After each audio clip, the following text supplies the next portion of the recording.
தேவனுடைய பரிசுத்த நாமத்திற்கு மகிமை உண்டாவதாக.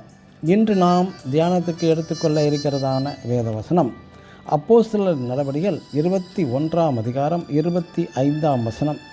வேசித்தனத்திற்கும் விலகி இருக்க வேண்டுமென்று நாம் எழுதி அனுப்பினோம். ஆமென்.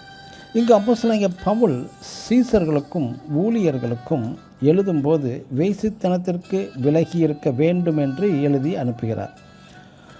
இது ஒரு எச்சரிப்பின் வார்த்தையாகவே எழுதுகிறார். நாம் நியாயாதிபதிகளின் புஸ்தகம் 13ஆம் அதிகாரம் 3ஆம் வசனத்தில் சிம்சோன் பிறப்பு குறித்து முன்கூட்டியே அறிவிக்கப்பட்ட ஒரு தேவ மனிதன் என்றும், அதே அதிகாரம் 13ஆம் அதிகாரம் 24ஆம் வசனத்தில் வாசிக்கும்போது கர்த்தர் சிம்சோனை ஆசீர்வதித்தார் என்றும், இஸ்ரவேலை நியாயம் விசாரித்த ஒரு நியாயாதிபதிகளின் பட்டியலிலும் காணப்பட்ட ஒரு தேவ மனிதன்தான் சிம்சோன்.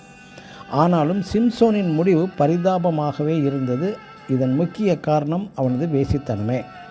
வேசித்தன அட்டவணைகளின் பட்டியலில் தாவீதும் பெயரும் கூட இடம்பெற்றுள்ளது.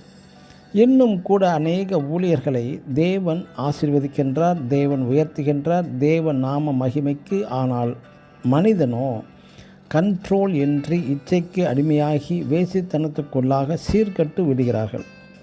ஆம், நீங்கள் 1 கொரிந்தியர் 6ஆம் அதிகாரம் 18ஆம் வசனத்தின்படி வேசித்தனத்திற்கு விலகி ஓடுங்கள். தேவ ராஜ்யத்திற்கென்று அழைக்கப்பட்ட நீங்கள் கிறிஸ்துவின் சரீரத்தை மரித்தோரிலிருந்து எழுப்பினது போல உங்கள் சரீரம் பரிசுத்தமாக இருக்கும்போது மட்டுமே கிறிஸ்துவின் வருகையில் நாமும் எடுத்துக்கொள்ளப்படுவோம்.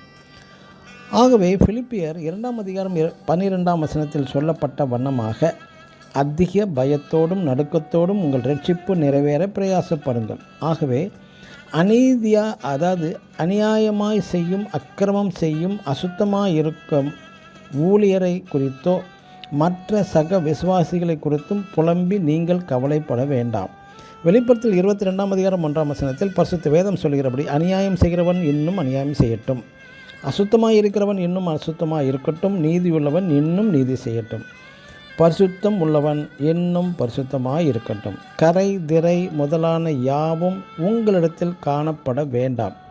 ஆமோஸ் எழுதின தீர்க்கதரிசி 4ஆம் அதிகாரம் 12ஆம் வசனம் சொன்னபடி, உன் தேவனை சந்திக்க நீ ஆயத்தப்படு. ஆமேன். God bless you.